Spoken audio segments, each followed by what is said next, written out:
Hi, good evening, Miss Jenny Lu Capino. I'm Geraldine Citaberos and I'm going to discuss my answer or solution rather about the recent quiz, which is the Dutiable insurance and Dutiable freight. Number 1. Uzumaki Naruto Corporation imported steels with an FOB value of $30,000. How much is the Dutiable insurance? Given. Steels 2%, FOB $30,000, and we need to find the insurance. In order to find the insurance, FOB, which is the given $30,000 times 0.02, and the answer is $600. And why is that? Rule number 2, CIP or CIF, 2% or 4% of the FOB or FCA, if there is no insurance indicated in the invoice. Where in the problem, there is no insurance indicated in the invoice. That's why we need to find the insurance, and the correct answer is $600. Number 2, Sasuke Transport imported tires which arrive at the port of Zamboanga with an CFR value of $25,000. The representative presented a commercial invoice indicating the following expenses: freight at $5,000 and insurance at $500. How much is the dutiable insurance? Given. Tires 2%, CFR $25,000, invoice freight $5,000, invoice insurance $500. So insurance may gipangita, niya na naman tayo given ng insurance, which is the invoice insurance. So the correct answer is $500. Why is that? Because under rule number 1, CIP or CIF commercial invoice. Next. Konoha Sports imported 4 head protectors which arrive at the port of Surigao with a CFR value of $30,000. A local insurance worth 50,000 pesos was provided. How much is the dutiable insurance if the freight is $5,000 and the rate of exchange is 40 pesos? Given. 4 head protectors, 2%. CFR $30,000, local insurance 50,000 pesos, freight $5,000, and rate of exchange 40 pesos. So mag whichever is higher ta ani nga problem. Ani nga part, local insurance 50,000 pesos divided by the rate of exchange, which is the 40 pesos, and the answer is 1,250. And the peso sign, i-convert mo siya into dollar sign, mo na siyang $1,200 na siya. Versus the insurance FOB times 0.02, kaya CFR man ang given, so ato pang kuhan ang FOB, so CFR $30,000 minus freight $5,000 equals FOB $25,000. FOB $25,000 times 0.02 equals $500. So whichever is higher, mas dako man ang local insurance. So the correct answer is $1,250. Rule number 4. Local insurance without certificate and official receipt. General rule, whichever is higher. Next. Konoha Sports imported 4 head protectors which arrive at the port of Surigao with a CFR value of $30,000. A local insurance worth 50,000 pesos was provided together with its certificate and official receipt. Take note, certificate and official receipt. How much is the dutiable insurance if the freight is $5,000 and the rate of exchange is 40 pesos? Given. 4 head protectors 2%, CFR $30,000, local insurance 50,000 pesos, freight $5,000, and rate of exchange is 40 pesos. So local insurance 50,000 divided by 40,000 pesos, 40 pesos equals 1,250. Again, i-convert ra nimo ang peso sign into dollar sign. So ang correct answer is $1,250. Kaya nga naman, because under rule number 3, local insurance with certificate and official receipt. Local insurance premium in dollars. So man siyang i-convert na to ang peso sign into dollar sign. Next. Department of Education imported plastic covers with a CFR value of $20,000. The original GSIS Marine Open Policy was presented amounting 18,000 pesos. How much is the dutiable insurance if the rate of exchange is 50 pesos and the freight is $3,000? Given. Plastic cover 2%, CFR $20,000, GSIS Open Policy 18,000 pesos, rate of exchange 50 pesos, freight $3,000. GSIS Open Marine Policy 18,000 divided by 50 pesos equals the insurance $360. Kaya nga naman, under rule number 6, government importations, original GSIS Marine Open Policy, not covered by local insurance. So, mana siya ni come up ta na nga insurance nga $360. Next. Department of Education imported plastic covers with a CFR value of $25,000. The entry indicated freight charges at $4,000 and insurance at $400. How much is the dutiable insurance if the rate of exchange is 50 pesos? Given. Again, plastic covers 2%, CFR $20,000, GSIS Open Policy 18,000 pesos, rate of exchange 50 pesos, freight $3,000, insurance entry $400. So, whichever is higher tani. So, na naman tayo entry insurance nga $400. Ang ato na lang i-compute ang insurance equals FOB times 0.02. Kay CFR man ang given, again, i-minus na mo siya sa freight para makuha ni mo ang FOB. So, CFR $25,000 minus $4,000 equals FOB $21,000 times 0.02. The insurance is 420. Whichever is higher man ta, mas dako man ang insurance kaysa sa entry insurance nga 400 ra. So the correct answer is $420. So the rule number 5, entry versus 2% or 4% FOB or FCA if not covered by any local insurance. Next. Tons of rice arrive at the port of Manila with a total CIP value of $50,000. The representative submitted the bill of lading indicating the freight charges of $4,000. On the other hand, after further perusal of the documents submitted, it was found that the freight charges and insurance were indicated in the invoice at $4,500 and $2,500 respectively. How much is the dutiable freight? So, freight ang gipangit na. Given. CIP, $50,000. Freight or bill of lading, $4,000. Freight or invoice, $4,500. And invoice insurance, $2,500. So, whichever is higher ta. Kaya na naman tayo freight or bill of lading of $4,000 versus freight or invoice $4,500. Unya mas dako man ang freight or invoice, so the correct answer is freight or invoice $4,500. Rule number 2, bill of lading or airway bill versus commercial invoice. Apply the general rule, whichever is higher. Next. Minato imported suits with an FOB value of $25,000 which arrive at the subport of Dumaguete.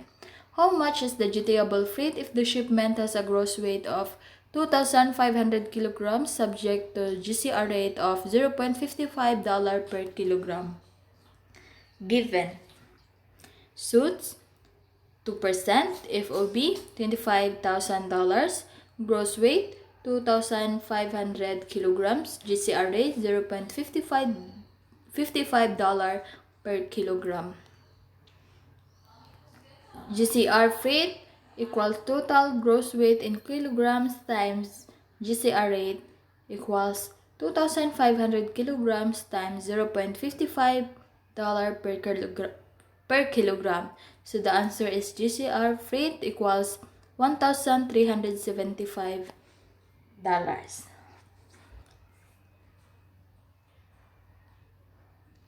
Again, the correct answer is $1,375. Rule number 4, IATA or GCR rate. Next, Minato imported suits with an FOB value of $25,000. The insurance and freight charges indicated in the entry are $400 and $1,000 respectively. How much is the dutiable freight if the shipment has a gross weight of 2,500 kilograms subject to GCR rate of $0.55 per kilogram? Given suits 2% FOB $25,000, gross weight 2,500 kilograms, GCR rate $0.55 per kilogram, entry freight $1,000, and entry insurance $400. So mag-whichever is higher ta ani. So kay na naman ta entry freight nga $1,000, ang ato na lang i-compute ka ang GCR freight. So 2,500 kilograms times $0.55 per kilograms, i-times pa dyan mo siya sa 0.70.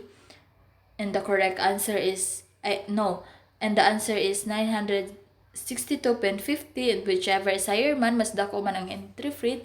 So ang correct answer is $1,000. And why is that? Because under rule number 5, entry versus IATA or GCR rate, close and open parenthesis 70%.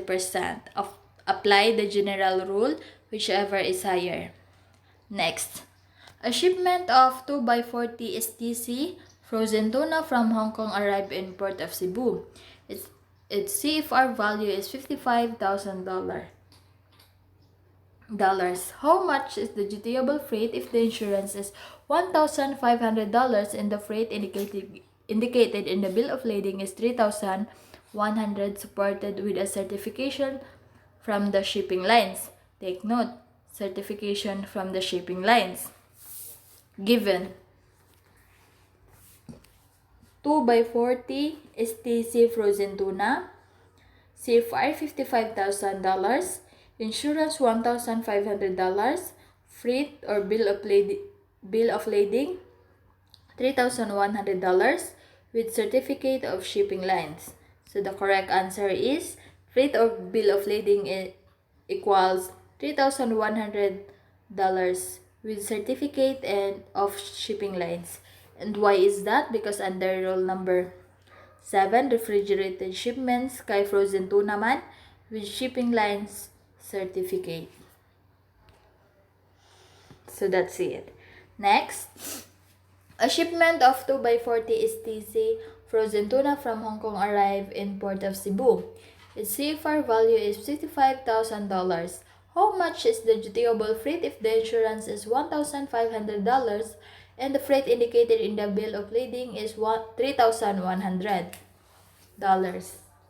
So given 2x40 STC frozen tuna, CFR $55,000, insurance $1,500, freight or bill of lading $3,100 without certificate of shipping lines. So mag whichever is higher tani kay without certificate of shipping lines man. So given naman ang freight or bill of lading nga $3,100, so ang ato na lang i-compute is ang Hong Kong reefer rate. So 1x40 reefer van. So ang kani nga 1x40 reefer van, Hong Kong man siya nga kuan port of origin. So ang iyang equivalent amount is 1,600. Tapos duha man ka 2x40 STC frozen tuna man, so it times 2. So equals 3,200. So the reefer freight is $3,200. So whichever is higher man, mas dako man ang reefer freight. So man siya ang answer nga $3,200. Under rule number 7, refrigerated shipments ka frozen tuna man without shipping line certificate, bill of lading versus reefer rates, whichever is higher. Next, Sakura Flower Shop has an importation of 3x20 STC assorted plastic pots with a CFR value of $54,000, which arrived at the port of Zamboanga from the port of Guangzhou. Bill of lading indicated freight charges at $4,000. How much is the dutiable freight if the insurance is $1,000? Given plastic pads 4%, CFR $54,000, freight or bill of lading $4,000, insurance is $1,000. So the correct answer is freight or bill of lading $4,000 since plastic pads are not refrigerated shipments. Rule number 1, BL or airway bill. Given na siya. Next, National Food Authority imported rice stocks with a FOB value of $20,000. How much is the dutiable freight if the local insurance premium is 30,500 pesos while the freight in the bill of lading is $2,200? So given. Rice 2%, FOB $20,000, local insurance premium 30,500 na siya guys. Local insurance premium 30,500. Sorry na typo lang. Freight or bill of lading kay $2,200 and rate of exchange is 50 pesos.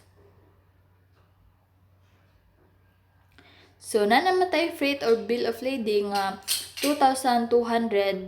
So, ang ato na lang i-compute ang CFR. Freight. So, FOB plus if freight equals 20,000 plus $2,200 equals $22,200 times 0.10 equals $2,200. So, whichever is higher man ta diri, mas dako man ang CFR freight. So, the correct answer is CFR freight $2,220. So, the rule number 6, NFA importations, given versus 10% CFR, whichever is higher. So, manad siyang nag-times ta og 0.10 sa CFR. Next. Sinead Trading imported 20 cartons of medicine kits with a FCA value of $30,000. Insurance and freight charges were indicated in the entry as follows.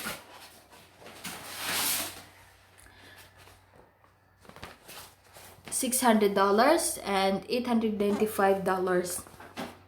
Each cartons weigh 5 kilograms and measure 0.3 meter by 0.5 meter by 0.3 meter. How much is the dutiable freight if the IATA rate is 8.50 per kilogram? $8.50 per kilogram. Given air, kay FCA man siya, air ni siya. So, 20 cartons medicine kits, nabilong man siya sa dangerous, manang 4%. FCA, $30,000, insurance $600, freight entry $895, and 5 kilograms each carton, and 0.3 meter by 0.5 meter by 0.3 meter, and the IATA rate is $8.50 per kilogram. So, ang rule nga i-apply ani nga problem is ang rule number 5. Entry versus IATA or GCR rate, close and open parentheses, 70% apply the general rule whichever is higher.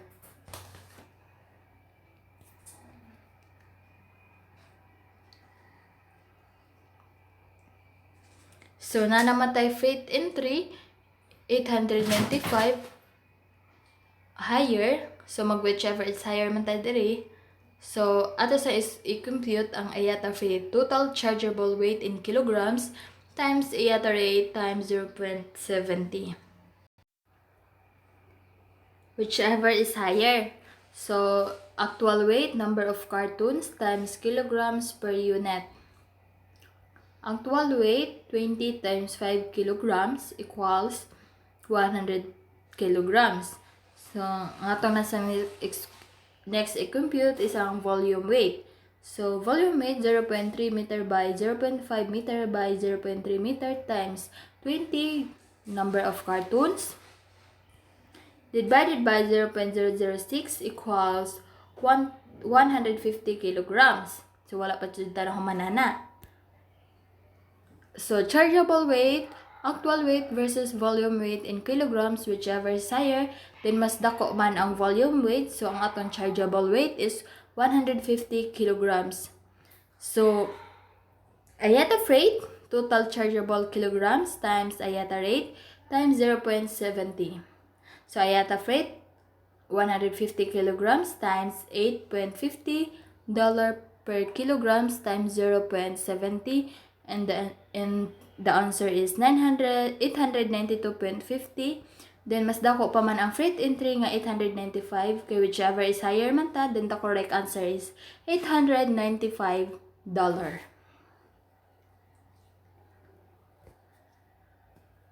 Next. Kunuha trading imported headgears that arrive at NAIA with CIP value of $25,000. How much is the freight if the insurance is 2% of the FCA and the freight is 20% of the FCA? Given headgears 2% NAIA, CIP $25,000, insurance 2% of the FCA, freight 20% of the FCA. Solution.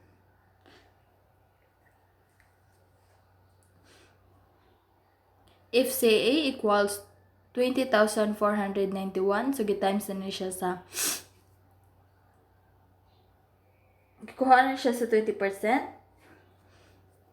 I know. 20,491.80 times 0.20 mo na siya ang result ng freight nga 4,098.36. So, atong i-compute na po ang CIP. $25,000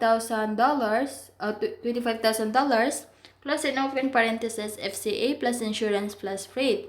So, ang FCA 1 na siya daan plus 0.02 and plus 0.20. So, maong natay 1.22. So, $25,000 nga CIP divided by 1.22. The result is the FCA is $20,491.80 times 0.02. And the answer is 409.84. So, the correct answer is katong freight nga $4,098.36. Kaya nga naman, application of dutiable insurance and freight man ang itong gigamit. So, last but not the least, Ino trading imported plastic flower pots from China with CIF value of $18,000. How much is the insurance if the freight is 10% of the FOB? Given plastic pots 2%, CIF $18,000, freight 10% of the FOB. So FOB equals $16,071.43 times 0.10 equals the freight, which is the $1,607.14. So, CIF, wala pa tanong man. CIF, $18,000, close and open parentheses. FOB plus insurance plus freight. So, parang hapon ato pag-last. FOB is equivalent sa 1 as 1 plus 0.02 and plus 0.10. So, manang natin 1.12. So, CIF, $18,000 divided by 1.12. Manang natin FOB nga $16,071.43 times 0.02 and the insurance is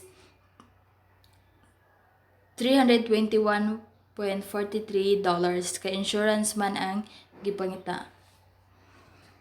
Saan ang problem? So ang insurance is $321.43 and the application of Dutiable insurance and freight ang gamit. So that's all. Thank you for watching and listening. Again, I'm Geraldine Citaberes and signing off. Thank you.